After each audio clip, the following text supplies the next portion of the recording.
ಈಗ ಹಾರ ಅಂತ ಹೇಳಿದೆ, ಹೂವಿನ ಹಾರ. ಆ ಹಾರದಲ್ಲಿರ್ತಕ್ಕಂಥ ಹೂವಿನಲ್ಲಿ ಏನೆಲ್ಲ ಅರ್ಥ ಇದೆ?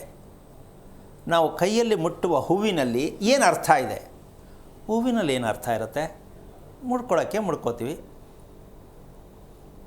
ಹೂವಿನಲ್ಲಿ ಪರಿಮಳ ಇರುತ್ತೆ, ಹೌದಾ? ಸತ್ಯ ತಾನೆ? ಈ ಪರಿಮಳ ಮನುಷ್ಯನ ಉಸಿರಾಟವನ್ನು ಬ್ರೇಕ್ ಮಾಡುತ್ತೆ, ಹೌದಾ ಅಲ್ವಾ? ಉಸಿರನ್ನ ಹಂಗೆ ಸ್ಟಾಪ್ ಮಾಡಿ ಅಲ್ವಾ, ಇಷ್ಟು ಚೆನ್ನಾಗೈತೆ ಅಲ್ಲ, ಹೌದಾ? ಇದೇ ಪ್ರಾಣಾಯಾಮ. ಪರಿಮಳ ಭರಿತವಾದಂತಹ ವಿಚಾರ ಎಲ್ಲಿರುತ್ತೋ ಈ ಪರಿಮಳ, ಈ ಪ್ರಾಣಾಯಾಮ ರಾತ್ರಿಗೆ ಸುಖವಾದ ನಿದ್ದೆ. ಅರ್ಥ ಆಯ್ತಾ? ಸುಖವಾದ ನಿದ್ದೆ ಬರಬೇಕು ಅಂದರೆ ಮದುವೆ ಮಾಡ್ಕೋಬೇಕು. ಮದುವೆ ಯಾಕೆ ಮಾಡ್ಕೋಬೇಕು? ಸುಖವಾದ ನಿದ್ದೆ ಮಾಡೋಕ್ಕೆ ಗಂಡು ಹೆಣ್ಣಿಬ್ಬರೂ ಮದುವೆ ಮಾಡ್ಕೋಬೇಕು. ಸುಖವಾದ ನಿದ್ದೆ ಬರ್ತಾ ಇಲ್ವಲ್ಲ, ಅದೇ ನಾವು ತಗಲಾಕೊಂಡಿರೋದು. ಮದುವೆ ಯಾಕೆ ಮಾಡ್ಕೋಬೇಕು ಅಂದರೆ ಸುಖವಾದ ನಿದ್ದೆ. ಯಾಕೆಂದರೆ ನೆಮ್ಮದಿ ಆಯಿತು, ಲೈಫ್ ಸೆಟ್ಲಾಯಿತು, ನನಗೆ ಹೆಂಡತಿ ಸಿಕ್ಕೋದು, ನನ್ನ ಗಂಡ ಸಿಕ್ತಾ, ಇನ್ನೆಲ್ಲ ಚೆನ್ನಾಗಾಯಿತು ಅಂತ ಅನ್ಕೋತೀವಿ. Only dreams. ಯಾಕೆಂದರೆ ಆರ ಕೈ ಕೊಟ್ಟರೆ ಹೇಳ್ಕೊಡಲ್ಲ. ಆರ ಏನಕ್ಕೆ ಹಾಕ್ಬೇಕಂದ್ರೆ ಹುಡುಗಿ ಹಾಕದಂತೆ, ಹುಡುಗನಿಗೆ ಹಾಕದಂತೆ, ಅಷ್ಟೇ, ಫಿನಿಶ್. ಆರ ಬದಲಾವಣೆ ಮಾಡ್ಕೊತು ಅಂದರೆ ಮುಗೀತು ಮದುವೆ. ಹಿಂಗೆ ಮಾಡೇ ನಮ್ಮ ಜೀವಮಾನದಲ್ಲಿ ಏನೂ ಸುಖ ಅನುಭವಿಸೋಕ್ಕಾಗಿಲ್ಲ ಕಣಮ್ಮ. ಕರೆಕ್ಟ್ ನಿದ್ದೆ ಮಾಡೋಕ್ಕಾಗಿಲ್ಲ, ಹೌದಾ? ನಿದ್ದೆ ಸರಿಗೆ ಬರಲಿಲ್ಲ ಅಂದರೆ ರೋಗ ನಿರೋಧಕ ಶಕ್ತಿ ಎಲ್ಲಿದೆ ಅಂದರೆ ನಾವು ತಿಳ್ಕೊಂಡಿರೋದೇನು, ಅದನ್ನು ತಿಂದರೆ ಬರುತ್ತೆ, ಇದನ್ನು ತಿಂದರೆ ಬರುತ್ತೆ ರೋಗ ನಿರೋಧಕ ಶಕ್ತಿ ಅಂತ ಅಂದ್ಕೊಂಡು ಹುಡುಕ್ತೀವಿ. ನಿದ್ದೆ, ಸುಖ ನಿದ್ದೆಯಲ್ಲಿ ರೋಗ ನಿರೋಧಕ ಶಕ್ತಿ ಬರುತ್ತೆ. ಗಂಡ ಹೆಂಡತಿ ಇಬ್ಬರು ಪುಷ್ಟಿದಾಯಕವಾಗಿರ್ತಾರೆ. ರೋಗ ನಿರೋಧಕ ಶಕ್ತಿಯನ್ನು ಅಳವಡಿಸ್ಕೊಳ್ತಕ್ಕಂತಹ ಪ್ರಕ್ರಿಯೆ ಮಾಡಬೇಕಾಗಿರ್ತಕ್ಕಂಥದ್ದು ಸುಖ ನಿದ್ದೆಯಿಂದ.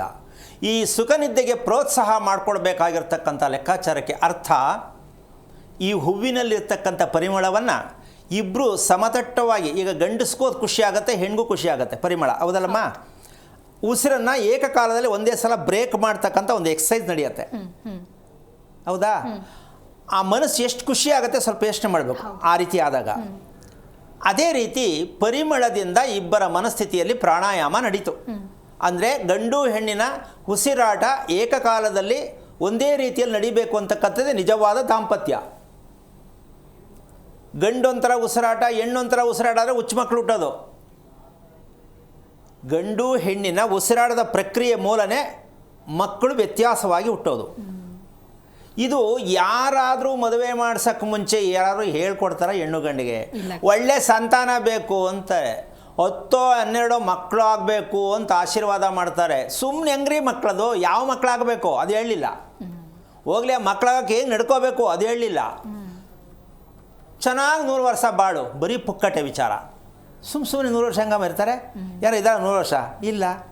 ಯಾಕೆ ಅಂದರೆ ಅರ್ಥವಿಲ್ಲದ ಮದುವೆ, ಅರ್ಥವಿಲ್ಲದ ಬದುಕು, ಅರ್ಥವಿಲ್ಲದ ನಿದ್ದೆ, ಅರ್ಥವಿಲ್ಲದ ದಾಂಪತ್ಯ.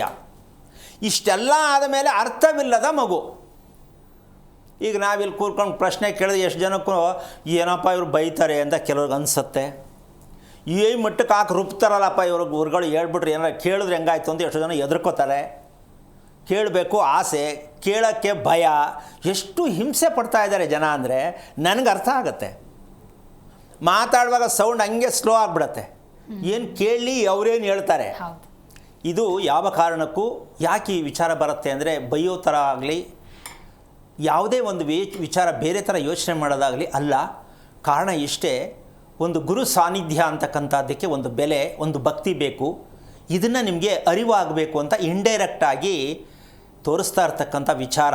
ಯಾಕೆ ಅಂದರೆ ಬಿಸ್ನೆಸ್ ಮನ್ ಥರ ಹೋಗ್ಬಿಟ್ಟು ಇದು ಕೊಡ್ರಿ ಅಂತ ಹೋಗಿ ಕೇಳ್ತಾರಲ್ಲ, ಈ ಮದುವೆ ಮಾಡ್ಬೋದಾ ನೋಡ್ರಿ ಅಂತಾರಲ್ಲ, ಅದು ಗುರು ಸಾನ್ನಿಧ್ಯ ಅಲ್ಲ. ಆ ಗುರುಗಳ ಹತ್ರ ಮಾತಾಡಬೇಕಂದ್ರೆ ವಿನಯತೆ ಬರಬೇಕು, ಭಕ್ತಿ ಬರಬೇಕು. ಇದು ಅಭ್ಯಾಸ ಆದಾಗ ಆಟೋಮೆಟಿಕ್ಕಾಗಿ ನಿಮ್ಮ ಜೀವನ ಚೇಂಜ್ ಆಗುತ್ತೆ.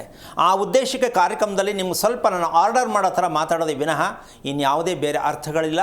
ಇದಕ್ಕೆ ನೀವೇನು ಅನ್ಕೋಬೇಕಂದ್ರೆ, ಈ ಭಯ ಅಂತಕ್ಕಂಥದ್ದು ಭಕ್ತಿ ಅಂತಕ್ಕಂಥದ್ರ ಜೊತೆಲಿದ್ದಾಗ ಜೀವನ ಏನೋ ಒಂಥರ ತೃಪ್ತಿ ಆಗತ್ತೆ. ಇದನ್ನು ಡಿಸಿಪ್ಲಿನ್ ಅಂತಾರೆ ಇಂಗ್ಲೀಷಲ್ಲಿ, ಸರಿನಮ್ಮ? ಹೌದು. ಹಾಂ, ಆ ಶಿಸ್ತು ಅನ್ನೋದು ಬೆಳಗ್ಗೆ ಎದ್ದ ತಕ್ಷಣ ಬೇಡ, ಕೊನೆ ಪಕ್ಷ ಒಂದು 10 ಗಂಟೆ ಸುಮಾರಿಗೆ ಏನಾದ್ರು ಒಂದು ಶಿಸ್ತು ತಿಳ್ಕೊಳ್ಳುವಂಥ ವಿಚಾರ ಬರ್ತಾ ಇದೆ ಕಾರ್ಯಕ್ರಮದಲ್ಲಿ ಅಂತ ನೀವೆಷ್ಟು ಖುಷಿಯಾಗಿರ್ತೀರಲ್ಲ, ಆ ಸಮಯವನ್ನು ಮ್ಯಾನೇಜ್ ಮಾಡಿ, ತಿಂಡಿ ಮಾಡಿ, ಗಂಡನಿಗೆ ಮಕ್ಕಳಿಗೆಲ್ಲ ಕಳಿಸಿ ನೀವು ಶುಚೀರ್ಭೂತರಾಗಿ ಕುತ್ಕೊಳ್ತಕ್ಕಂಥ ಒಂದು ಶಿಸ್ತು ಕಲ್ತುಬಿಟ್ರೆ ಕಾರ್ಯಕ್ರಮ ನಾವು ಮಾಡಿದ್ದಕ್ಕೂ ನೀವು ನೋಡಿದ್ದಕ್ಕೂ ಸಾರ್ಥಕವಾಗುತ್ತೆ. ಈ ಭೂಮಿಯಲ್ಲಿ ಹುಟ್ಟಿದ್ದಕ್ಕೆ ನಾವು ನೀವು ಋಣ ತೀರಿಸ್ದಂಗೆ ಆಗತ್ತೆ ಅಂತ ಈ ಶುಭ ಶುಕ್ರವಾರದಂದು ಪೂಜೆ ಮಾಡೋದೇ ಮುಖ್ಯ ಅಲ್ಲ, ನೀವೇನೇ ಮಾಡಿ ತಿಳ್ಕೊಂಡು ಮಾಡಿ ಅನ್ನೋತಕ್ಕಂತಹ ಒಂದು ಶುಭಾಶಯ ಶುಕ್ರವಾರದಲ್ಲಿ ಹೇಳೋಕ್ಕೆ ಇಷ್ಟಪಡೋಣ ಅಲ್ವಾ?